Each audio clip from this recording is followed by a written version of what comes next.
교육개혁이라는 말씀 많이 들어보셨죠? 오죽했으면 윤석열 정부가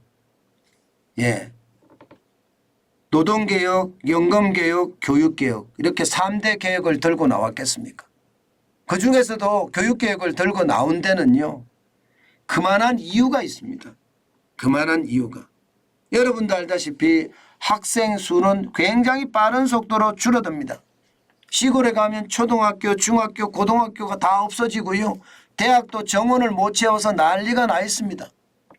이런데도 말입니다. 교부금은 넘쳐납니다. 넘쳐나요. 이렇게 교부금이 넘쳐나면 이게 시도 교육감들이나 교육청에서 모여서 말입니다. 이게 효율적으로 쓸 수 있는 방안을 찾아서 나라가 부강해지는 데 쓰는 것, 이것은 어쩌면 당연한 거 아니겠습니까? 그런데 그렇지 않아요. 교육청에서는 다 반대예요. 다 반대. 이거는 말이야 교육청의 재정이야. 왜 정부가 간섭해? 뭐 이런 식입니다.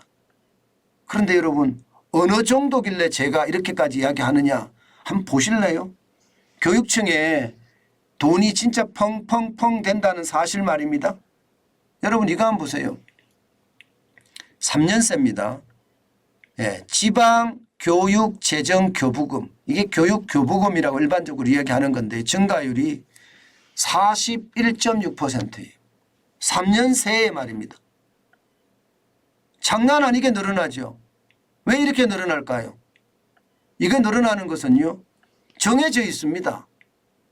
본 예산이 늘어나면 지방교육재정교부금은 자연스럽게 늘어나게 돼 있습니다. 자연스럽게. 왜냐? 이 교육교부금, 지방교육재정교부금은요.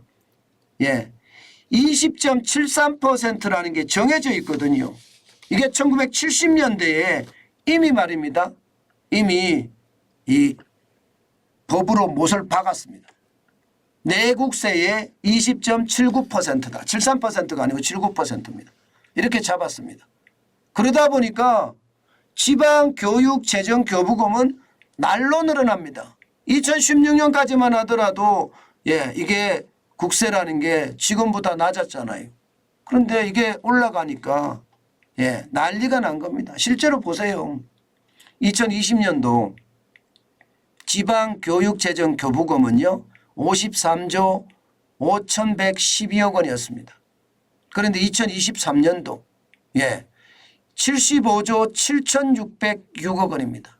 증가율이 41.6%, 22조 2,494억 원이 늘어났습니다. 엄청나게 늘어났습니다. 그런데 말입니다. 이렇게 늘어났으니 이게 쓸 데가 없는 거예요. 쓸 데가. 실질적으로 한번 보세요. 여러분. 2020년에 53조 5,112억 원 맞잖아요. 2020년에 59조로 늘어났어요. 2022년 65조, 2023년 75조 7,606억 원까지 늘어났습니다. 야, 진짜 어마어마하죠. 나라는요. 나라는 관리재정 주시 보시면 적자예요. 언제부터? 2016년 적자입니다. 여기에 2020년도 53조 5,222억 원이죠. 2020년도 볼까요? 112조가 적자예요. 112조. 최악의 적자가 났어요. 나라 재정은요. 관리재정 수지도 보면 90조 6천억 원이 적자가 났고요. 이게 문재인 정부 때입니다. 문재인 정부 때.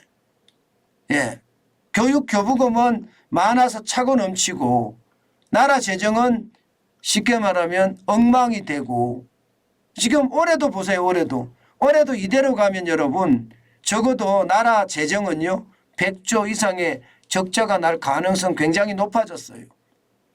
정부는 58조 2천억 원으로 막아보겠다 이야기는 하지만 58조 2천억 원으로 막아볼 수 있는지는 잘 모르겠어요. 지금 현재까지 돈이 안 거치는 걸 보면 이 국세가 안 들어오거든요. 쉽지 않아 보입니다. 그러면 이게 교육교부금은 75조 7,606억 원까지 나가는데 이게 나라 살리면 엉망이 된다는 뜻이잖아요. 참 안타깝습니다. 그죠? 안타까워요. 그러니 개혁이라는 이야기가 당연히 나올 수밖에 없겠죠. 지금은 말입니다. 1970년대만 하더라도요. 이게 교육을 굉장히 중시 여기고요. 또 교육의 재정을 제대로 확보하기 위해서 국세가 들어오면 20.79%를 무조건 떼버렸습니다. 무조건. 그런데 이때는요. 1970년대부터 시작을 해서 이게 학령 인구라고 해야 되나 학생들이 계속 늘어나고 학교가 자꾸 만들어지고 그러니까 돈을 떼서 20.79%를 무조건 떼갖고 지방교육청에다 주고 지방교육청이 교육 살림을 살게 만들었던 거예요. 그래서 나라가 사실은 인재를 많이 키워낸 것도 사실입니다. 예, 지방교육재정교부금이 큰 역할을 했던 것도 사실이에요. 그런데 지금 상황은 다르잖아요. 예, 지금 상황은 여러분들 보시다시피 기금을 쌓아놓고 이렇게 할 때가 아닙니다. 학령 인구가 줄어드는 거 보세요. 2018년만 하더라도 558명이었어요. 8만 명이었습니다. 그런데 지금 보세요. 2026년 가면 482만 명까지 줄어든다는 거예요. 지금 2023년 현재 520만 명으로 38만 명이 줄어들었습니다. 벌써. 예, 38만 명. 앞으로도 또 당장 말입니다. 뭐 3년 후가 되면 또 38만 명이 줄어든다는 겁니다. 그런데도 불구하고 기금은 차고 넘쳐서 지금 쌓여가고 있습니다. 쌓여가고 있어요.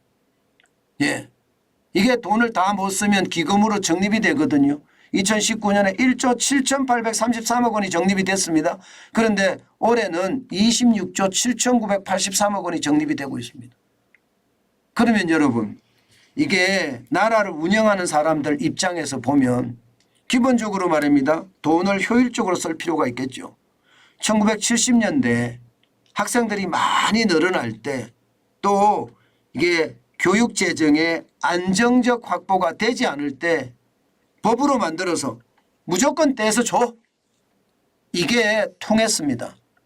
그리고 그 무조건 떼서 준 지방재정교육교부금은요. 대한민국의 인재를 많이 양성해냈습니다. 그런데 지금은 시대가 바뀌었습니다. 학생들도 줄을 뿐만 아니라 학교도 줄줄이 지금 문을 닫고 있습니다. 아마 여러분들이 다녔던 초등학교, 여러분들이 다녔던 중학교, 여러분들이 다녔던 고등학교가 온전하십니까? 대부분이 온전한 데가 많을 겁니다. 그 정도로 학생이 줄어들었기 때문이에요. 예. 제가 학교 다닐 때만 하더라도 한 반에 50명, 60명씩 있던 게 일반적이었습니다. 한 반에. 그런데 지금 한 반에 30명 조금 넘습니다. 그런 상황을 감안한다면 이것도 돈을 효율적으로 쓸 필요가 있는 것 아니겠습니까? 이런 것은요. 이게 여야가 싸울 필요가 없습니다. 이게 교육청과 교육부가 싸울 필요가 없어요. 이런 것은요. 머리를 맞대고 대한민국의 성장에 어떻게 중점을 둘 거냐. 제가 이 돈을 가지고 다른 데 빼서 다른 데 써라는 게 아니에요. 예. 지방교육재정교부금을 가지고 말입니다. 이게 초, 중, 고만 아니라 대학교까지 포함을 해서 대학의 인재를 어떻게 양성시킬 것인가. 이런 고민을 하자는 겁니다. 이런 고민을. 예. 초, 중, 고만 아니라 또 유치원. 예, 이 유치원에 대해서도 어떻게 할 것인가에 이 기금을 가지고 좀 지원을 하자는 거예요. 이게 개혁입니다. 이게 개혁. 이게 잘못된 개혁입니까? 제가 봐서는 이게 잘못된 개혁이 아니라고 보이거든요. 그런데도 말입니다. 무조건 지금 제도로만 고수하자고 하는 그런 사람들을 보고 있으면 나라가 자기들 멋대로 운영하고 싶구나. 뭐 교육청이라는 게 전부 보면 좌파들이 좌파는 없다고 제가 했죠. 진보들이 잡고 있잖아요. 그러다 보니까 자기 마음대로 쓰겠다는 거예요. 자기 마음대로. 중앙정부도 돈이 없고 지방정부도 돈이 없다는 이야기가 나오는데 여기에 교육청만 신나서 돈을 펑펑 쓴다는 거. 지금 말입니다. 학령 인구는 계속 줄어드는데 교육교부금 계속 늘어나요. 예, 이런 불합리를 고치자는 거예요. 이런 불합리를 고치. 이게 합리적인 생각을 하는 사람들의 생각 아니겠습니까? 당연히 이런 불합리는 저는 고쳐야 된다고 생각을 해요. 그래야지 대한민국이 대한민국다워지는 겁니다. 이게 이념에 얽매여서 갈라치기 하고 내 편만 도와주겠다 이런 생각보다는요. 대한민국 국민은 내 편, 네 편이 없어요. 모두가 한 편이고요.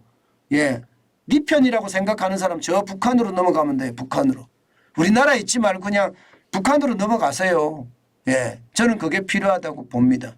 결국 이렇게 나라가 타협되지 않고 계속 갈라치기 한다는 건 그 가운데 이 불순한 분자들이 숨어 있다는 겁니다.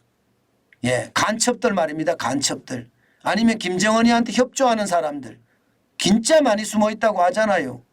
예, 지금 말입니다. 심지어 정교조에서도 지금 간첩 활동했던 사람이 나왔다잖아요. 정교조에서도. 민노총에 이어서 정교조. 예, 또 진보당인가요? 진보당. 이게 원천지의 간첩천지의 대한민국이 이들이 말입니다. 혼란을 만들고 예, 갈라치기를 하고 거기에 정치인들이 편성해서 같이 어울린다는 것. 그것이 대한민국을 점점 망쳐들게 하는 겁니다. 저는 정부도요. 강력하게 말입니다.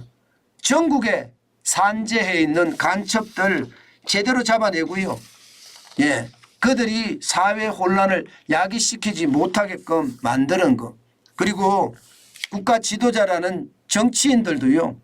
예, 내 편이 중요한 게 아니라 내 권력이 중요한 게 아니라 내 사회가 중요하고 내 국가가 중요하고 내 국민이 중요한 뭔가 봉사의 정신으로 돌아갈 수 있는 것. 그게 대한민국을 진짜 살리는 길이 아닐까. 저는 오늘 또 다시 한번 생각해 봅니다. 그 어느 때보다 여러분 우리는 지금 깨달아야 돼요. 이 깨달음이 결국 대한민국을 살리는 확실한 길이 될 것이라는 걸 저는 믿습니다.